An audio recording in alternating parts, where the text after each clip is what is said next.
चुनाव संपन्न हो चुके हैं यूपी में और भारतीय जनता पार्टी की सरकार आ चुकी है। लगातार समाजवादी पार्टी दावा कर रही थी कि उत्तर प्रदेश में 400 सीटों से समाजवादी पार्टी बहुमत से जीत हासिल करके मुख्यमंत्री अखिलेश यादव को बनाएगी। आज हमारे साथ मौजूद हैं जनपद मुजफ्फरनगर के समाजवादी पार्टी के जिलाध्यक्ष प्रमोद त्यागी। इनसे बात करते हैं। जनपद मुजफ्फरनगर में गठबंधन ने 6 विधानसभा सीटों में से 4 विधानसभा सीटें जीतने में कामयाबी हासिल की है। चलिए आइए अपने कुछ सवालों को लेकर बात करते हैं प्रमोद त्यागी जी से। तो क्या रहा, लगातार दावा किया जा रहा था कि 2022 में अखिलेश आएंगे, लेकिन भारतीय जनता पार्टी की सरकार उत्तर प्रदेश में फिर दोबारा आ गई है।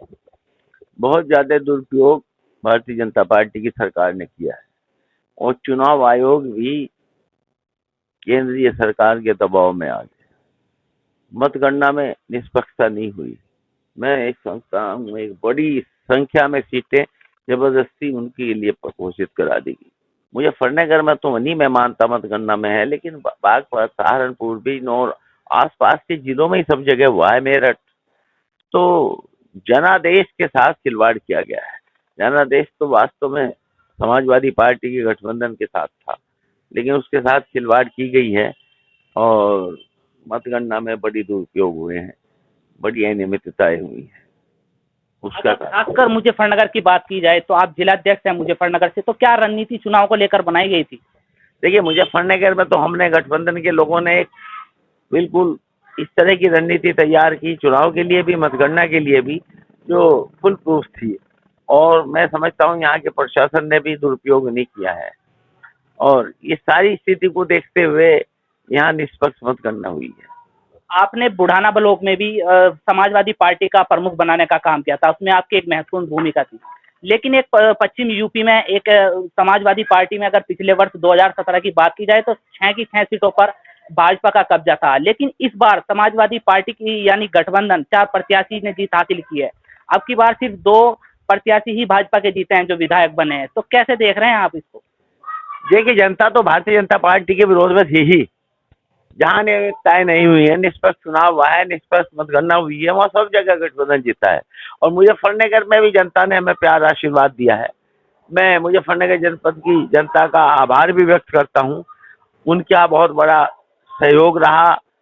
भारतीय जनता पार्टी के पहले 6 के 6 विधायक थे, इस बार 4 विधायक हमारे बने हैं और एक तरीके से अविभाजित मुजफ्फरनगर में 9 में से 7 विधायक हमारे बने हैं। तो ये बहुत बड़ी जनता का आशीर्वाद गठबंधन के साथ रहा।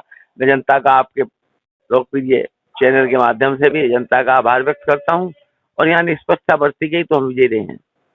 जिन सीटों पर गठबंधन ने जीत हासिल की है, सबसे चुनौतीपूर्ण सीट किसे मानते हैं आप, जिस पर आपको सबसे ज्यादा मेहनत करनी पड़ी हो आपकी पार्टी को? एक चरथावल में हमें बड़ी मेहनत की आवश्यकता थी और हमारे प्रत्याशी ने, उनके पिताजी ने इतनी मेहनत वहाँ की और पार्टी के लोगों ने भी बड़ा सहयोग दिया। उस सीट में हम जीत गए हैं। और सीट तो खतौली और मुजफ्फरनगर भी हम जीतने जा रहे थे, थोड़ा बहुत हो गया। असल में बहुजन समाज पार्टी के मतदाताओं ने अपना वोट बहुजन समाज पार्टी को न दे करके भारतीय जनता पार्टी के लिए ट्रांसफर करा दिया। इसका हमें नुकसान हुआ है। राजपाल सैनी को एक कद्दावर नेता के रूप में जाना जाता है, तो उन्होंने विक्रम सैनी ने जीत हासिल की, राजपाल सैनी को हराया। तो क्या देख रहे हैं आप इसको पूरा? देखिए, राजपाल सैनी कद्दावर नेता हैं ही, मेंबर पार्लियामेंट रहे हैं, मिनिस्टर रहे हैं और उनका जन संपर्क बहुत बेहतर है। लेकिन चुनाव है, अब भारतीय जनता पार्टी ने बहुत तरीके अपनाए हैं और बहुजन समाज पार्टी का मत ट्रांसफर हुआ है, इसका हमें नुकसान हुआ है। आप बुढ़ाना विधानसभा से निवास करते हैं, वहां से राजपाल बालियान विधायक बने, तो क्या समस्या आपकी विधानसभा की है कि जो सबसे पहले उस काम को होना चाहिए जो भारतीय जनता पार्टी नहीं करा पाई, जो लोग इंतजार में है कि उनकी समस्या का समाधान सबसे पहले होना चाहिए, जरूरत है उसको? देखिए, विधायक जी भी अपनी विधायक निधि से तो करा सकते हैं, इससे ज्यादा तो सरकार ही करा सकती है। सरकार हमारी नहीं है और मुझे विश्वास है उनकी से जहां तक संभव होगा आम प्राथमिकता की जरूरत वाले काम कराए जाएंगे। तो क्या अब भारतीय जनता पार्टी की सरकार आ गई तो किन मुद्दों को लेकर लगता है आपको कि जनता ने भारतीय जनता पार्टी को वोट दी है? जनता ने नहीं भारतीय जनता पार्टी को वोट दी, बल्कि चुनाव आयोग से मिलकर वोट हमारी चोरी की गई है और उसमें बहुत कुछ अनियमितता मतगणना और चुनाव में हुई है। जनता तो बिल्कुल परिवर्तन चाहती थी, अखिलेश जी को उत्तर प्रदेश का मुख्यमंत्री चाहती थी। बस लेकिन कुछ भाजपाइयों का कहना है कि केशव अगर निष्पक्ष रहे, इलेक्शन नहीं हुए हैं तो सुरेश राणा थाने भवन से क्यों आ रहे, केशव प्रसाद मौर्य क्यों आ रहे?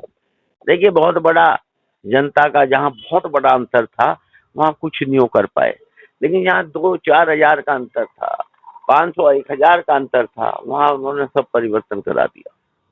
सुरेश राणा जी बहुत अधिक मतों से हार रहे थे, केशव प्रसाद मौर्य जी बहुत मतों से हार रहे थे, प्रयास किए गए, वहाँ भी 5 मशीनें रोक दी गई थाना भवन में, उनका काउंटिंग रोक दिया, मशीन में खराब है, लेकिन जब अंतर उन मशीनों के कुल वोट पोल से भी ज्यादा हो गया तो क्या करते।